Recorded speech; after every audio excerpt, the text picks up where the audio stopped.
नमस्कार। M.Com final AVST लोया महाविद्यालय चूरू के सभी नियमित छात्रों का फिर से स्वागत है। प्रिय छात्रों, पिछले लेक्चर यानी लेक्चर 6 में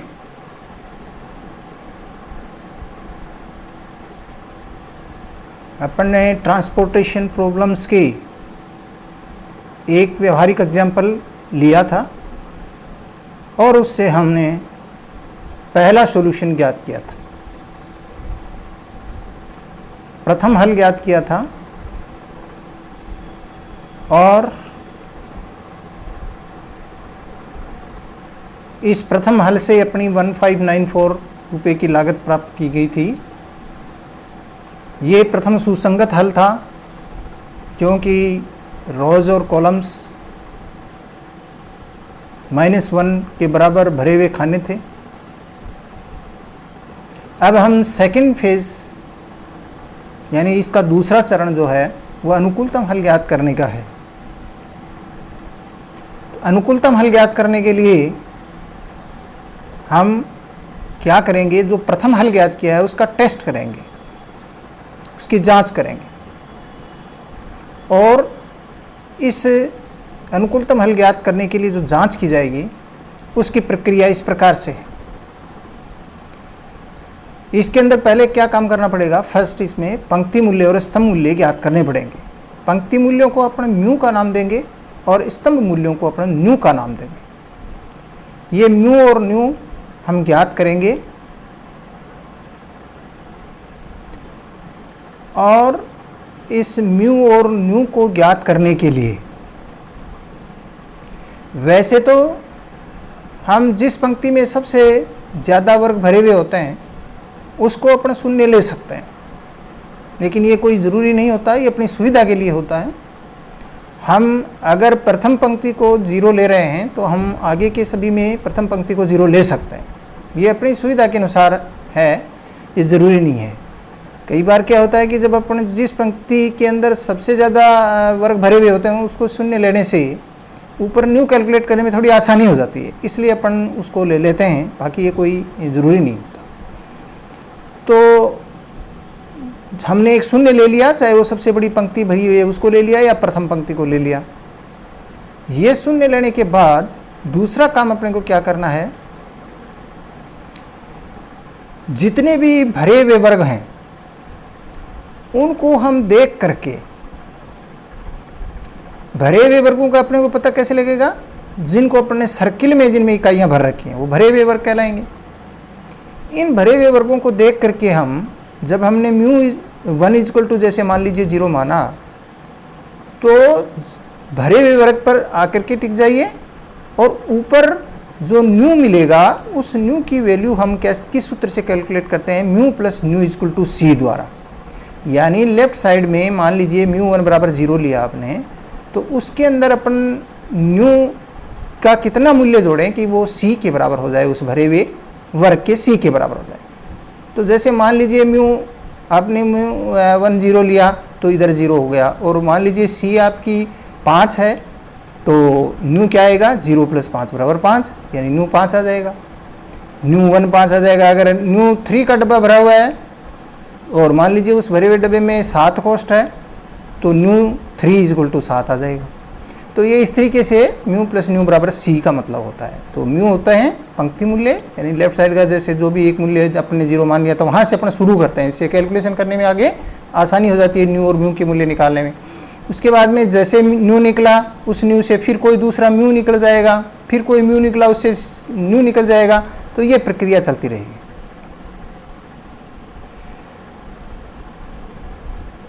इसके बाद में ये तो भरे हुए वर्गों के आधार पर म्यू और न्यू निकालते हैं। तो ये पहला काम हो गया, म्यू और न्यू कैसे निकालते हैं। ये फर्स्ट स्टेप हमारी हुई कि म्यू और न्यू का कैलकुलेशन हम कैसे करते हैं। तो सीधा आपको एक फॉर्मूला याद रखना है, μ + न्यू = c, और म्यू कोई भी 1 2 3 कोई भी एक आपको शून्य मानना है, और उसके बाद भरे हुए वर्गों को देख करके और इस सूत्र द्वारा हम सभी म्यू और सभी न्यू निकाल लेंगे। जैसे मान लीजिए अगर 3 पंक्तियां हैं तो μ1 μ2 μ3 हो गया, और 3 स्तंभ है तो μ1 μ2 μ3 हो जाएगा। दूसरा स्टेप अपना क्या होगा, जितने भी रिक्त वर्ग जो हैं उनको अपन देखेंगे अब। तो जिनमें इकाइयाँ नहीं भरी हुई है उनको रिक्त वर्ग कहेंगे। तो उन रिक्त वर्गों के अपने को वैल्यू यानी मान निकालना है। और रिक्त वर्गों के मान निकालने का जो सूत्र है वो म्यू प्लस न्यू माइनस सी है। भाई जैसे भरे वर्गों को देख करके जो म्यू न्यू का मान निकाला था उनका फॉर्मूला तो था mu plus nu is equal to C, और इसमें है mu plus nu minus C. इससे खाली जो खाने हैं उनका मान निकलेगा। ये जब इस सूत्र के द्वारा जब हम ज्ञात करेंगे रिक्त वर्गों के मान, तो वो मान प्लस में भी आ सकते हैं, वो माइनस में भी यानी नेगेटिव भी आ सकते हैं, और शून्य भी आ सकते हैं। तो ये सेकंड स्टेप हुआ हमारा, यानी पहला स्टेप हमने कहा म्यू न्यू निकालना, दूसरा रिक्त वर्गों के मान निकालना, म्यू न्यू भरे हुए वर्गों से, रिक्त वर्ग खाली वर्गों। थर्ड हमारा इसका स्टेप ये होगा कि यदि सेकंड की जो हमने स्टेप में जो रिक्त वर्गों के मान निकाले, यदि वे सभी मान शून्य या ऋणात्मक आ जाते हैं, यानी शून्य या ऋणात्मक आ जाते हैं, तो इसका अर्थ ये हुआ कि हमारा जो प्रथम हल है वही हमारा अनुकूलतम हल है। यानी जो हमने रिक्त वर्ग निकाले वो सभी मान लीजिए नेगेटिव या जीरो आ गए, तब इसका मतलब ये हो गया कि किसी भी रिक्त वर्ग में आपको कुछ भी नहीं भरना। और तो जो पहले जो सॉल्यूशन के अंदर जो हमने निकाला था वोगल विधि से, वही हमारा अनुकूलतम हल है, और वो जो हमने एलोकेट की थी इकाइयाँ वही हमारा उसी हल के हिसाब से जो आएगा वही अनुकूलतम हल होगा। किंतु यदि धनात्मक आ जाए, मान लीजिए किसी भी रिक्त वर्ग का मान धनात्मक आ जाए, और वो रिक्त वर्ग का मान एक का या एक से अधिक रिक्त वर्गों का मान भी धनात्मक आ सकता है, तो इसका अर्थ ये होता है कि जो हमने पहले हल ज्ञात किया उसमें और सुधार संभव है। प्रथम हल जो ज्ञात किया उसमें और सुधार संभव है।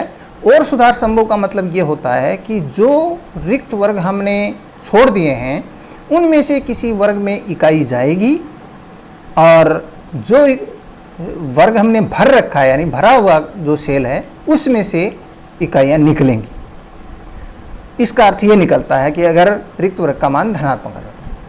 अब हमारी इसकी फोर्थ स्टेप ये होती है कि जिस रिक्त वर्ग का मान धनात्मक आया है, जिस रिक्त वर्ग का मान धनात्मक आया है उस वर्ग को अब रिक्त न रखकर उसे इकाई आवंटित की जाएंगी। ये तो बात हो गई क्लियर।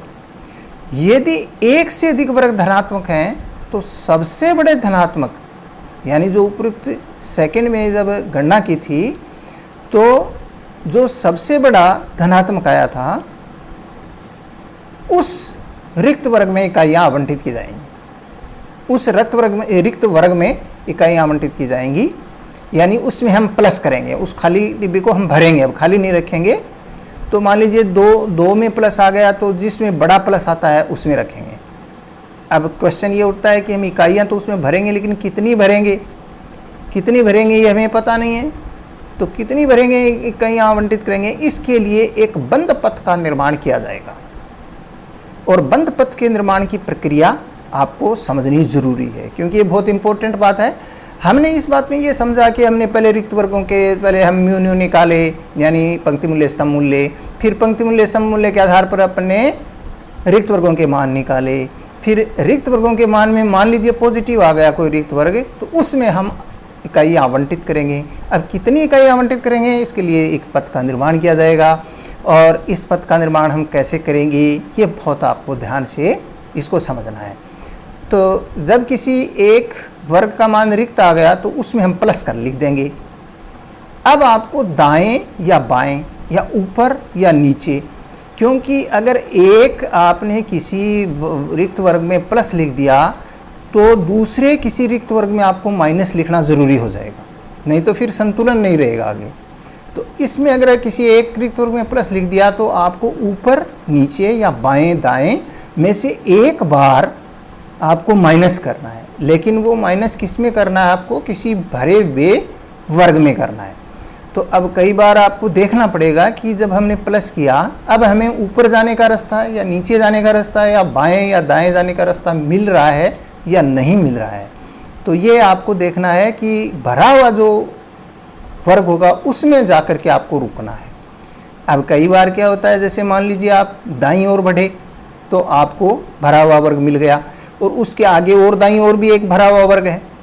अब आपको वहाँ ये सोचना है कि हमें पहले वाले भरे हुए में रुकना है या आगे वाले में रुकना है, क्योंकि हो सकता है कि आप पहले वाले वर्ग में मान लीजिए आपने माइनस लिख दिया आगे बढ़ के, तो अब आपको ऊपर या नीचे जाना है। तो ऊपर या नीचे जाना है तो आपको मान लीजिए कोई भरा हुआ मिल ही नहीं रहा है, तो फिर आप कहाँ रुकेंगे।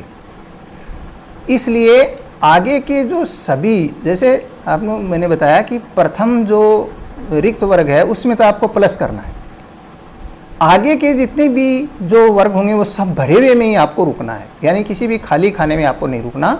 खाली खाने में केवल एक बार आपने प्लस कर दिया। अब आपको जैसे दाईं ओर बढ़े तो आपको वहाँ रुकना है जहाँ से आपको ऊपर या नीचे जाने का रास्ता मिले।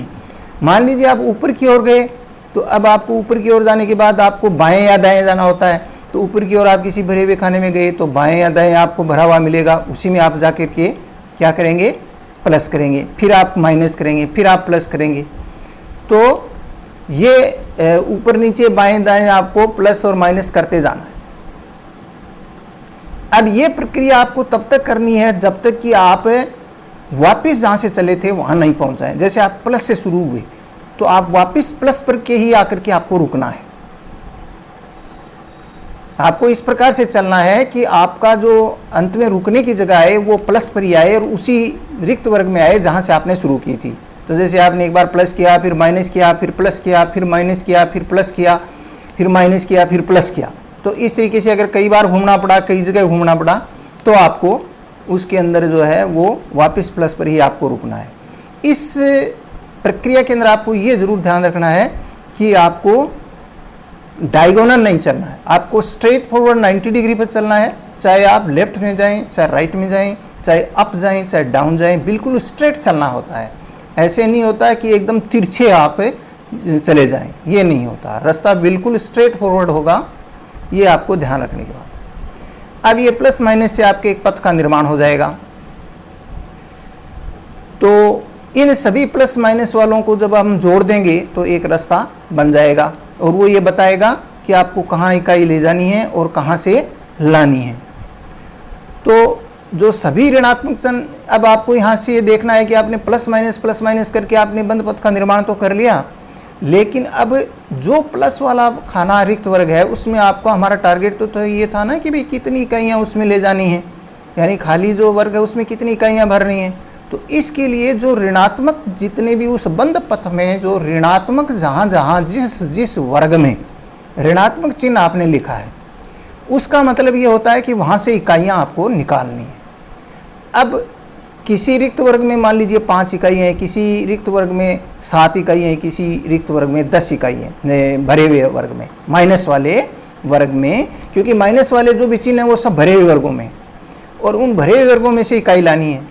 तो मान लीजिए ऐसे हुआ कि 3 वर्ग ऐसे आ गए जिनमें जो भरे हुए वर्ग हैं और उसमें किसी में 5 इकाई हैं, किसी में 7 हैं, किसी में 10 हैं। तो जिस भरे हुए वर्ग में सबसे कम इकाइयाँ होती हैं ना, वहाँ से इकाइयाँ हम निकालेंगे उस वर्ग की इकाइयों को। तो जैसे 5, 7, 10 हुए तो हम 5 इकाइयाँ जो हैं उनको निकालेंगे। तो जो 5 वाला जो वर्ग है वो तो बिल्कुल ही रिक्त हो जाएगा, बिल्कुल ही रिक्त हो जाएगा। और जो प्लस वाला जिसमें एक जगह शुरुआत में हम खाली वर्ग में भरा था उसमें 5 ले जाकर के भर देंगे। हमारा टारगेट ये था कि खाली वर्ग में कितनी इकाइयाँ भरें। तो जो प्लस वाला खाली वर्ग है उसमें सबसे कम इकाइयाँ जिस बंद पथ के माइनस वाले में वर्ग में है वहाँ से हम निकालेंगे, यानी 5 निकाली और 5 वहाँ रख दी। अब क्या होगा कि बाकी जितने भी उस बंद पथ में आने वाले प्लस माइनस वाले चिन्ह उसमें 5 प्लस कर देंगे, 5 माइनस कर देंगे, 5 प्लस कर देंगे, 5 माइनस कर देंगे। तो अंत में होगा ये कि दोनों ओर का संतुलन बना रहेगा। वो इकाइयाँ प्लस माइनस करने के बाद, रिक्त वर्ग वाले प्लस में 5 जोड़ने के बाद, वो स्थापित करने के बाद, और माइनस वाले वर्ग के अंदर से इकाइयाँ उस डब्बे को बिल्कुल ही हम भरे हुए वर्गों को रिक्त बना देंगे। यानी जिस माइनस वाले वर्ग में सबसे कम इकाइयाँ हैं वो अब रिक्त वर्ग बन जाएगा, और जिस रिक्त वर्ग में आपने इकाइयाँ लानी है प्लस वाला, उसमें वो इकाइयाँ आकर के भर जाएंगी, तो वो भरा हुआ वर्ग बन जाएगा और वो रिक्त वर्ग बन जाएगा। 2 की तो फैसला हो गया। उसके बाद में जितने भी वर्ग हैं जिनमें माइनस और प्लस आपने लिखा है, उनमें 5 इकाइयाँ जैसे आपने अपना एग्जाम्पल के रूप में लिया, प्लस कर दी, फिर माइनस कर दी, प्लस कर दी, और जो इकाइयाँ बंद पथ में नहीं आती, यानी बंद पथ में जिन भरे हुए वर्गों के जो हैं वो नहीं आ रही हैं वर्ग बंद पथ के अंदर, यानी जिन वर्गों में आपने प्लस माइनस नहीं किया है, उनको हम एज इट इज रख देंगे जैसे वो पहले थे। पहले अगर कोई भरा हुआ था तो भरा हुआ रह जाएगा और खाली था तो खाली रह जाएगा। हमें केवल चेंज उस बंद पथ के प्लस और माइनस वाले वर्गों में ही करना है, ये ध्यान रहे। बाकी बचे हुए एज इट इज रहेंगे।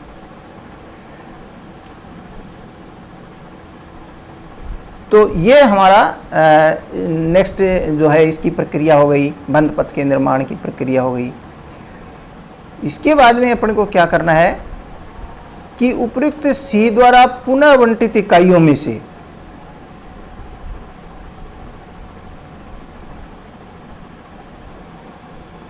अब क्या करेंगे अपन, ये जो प्रक्रिया आपको बताई गई है, तो ये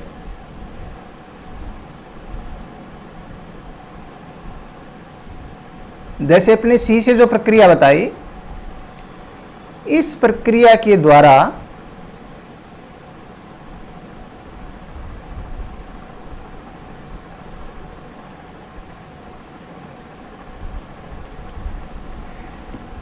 ये जो सी के अंतर्गत जो प्रक्रिया आपको बताई गई है, इस प्रक्रिया से कुछ डिब्बे नए जैसे भरे हुए डब्बे आए या वर्ग आए और कुछ रिक्त वर्ग आए। तो इन भरे हुए और रिक्त वर्ग जो हैं वो जैसे भी आए, लेकिन स्थिति चेंज होने के बाद में एक नया हल आ जाएगा।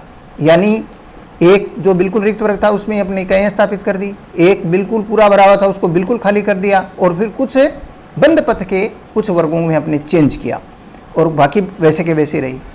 इस प्रकार से जब हम करेंगे तो इस हल को करने के बाद हमें वो तो देखना ही है कि भी r + c-1 के बराबर भरे हुए रहने चाहिए। तो वो मान लीजिए इस स्थिति में वो है, तो वो दूसरा हल आ गया। ये दूसरा जो अपना हल आया है, इस हल की लागत हम कैलकुलेट कर लेंगे। दूसरे हल की लागत हम कैलकुलेट कर लेंगे। अब यहाँ ध्यान क्या रखना है कि मान लीजिए प्रथम हल की लागत के जो हमने टेस्ट किया, तो प्रथम हल के बाद जो टेस्ट करने के बाद में अगर सभी रिक्त वर्गों के मान ऋणात्मक आए तब तो, या शून्य आए तब तो हमारा प्रथम हल अनुकूलतम हल है ही।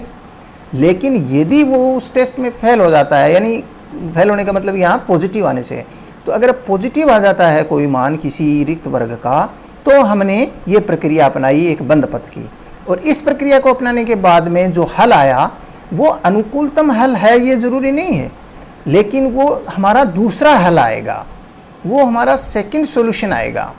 और ये दूसरा हल जो आएगा वो हमारा अनुकूलतम हल है या नहीं, इसका फैसला वही प्रक्रिया हमारी दोबारा होगी। यानी वही प्रक्रिया हमारी फिर होगी कि ये दूसरा हल है, ये दूसरा हल सुसंगत भी है, नहीं है तो हमने उसको किया करने का भी तरीका होता है, लेकिन हमने मान लिया कि भी ठीक है भरे हुए खाने बराबर हैं r + c-1, तो ये दूसरा हल सुसंगत हल हमने निकाल लिया।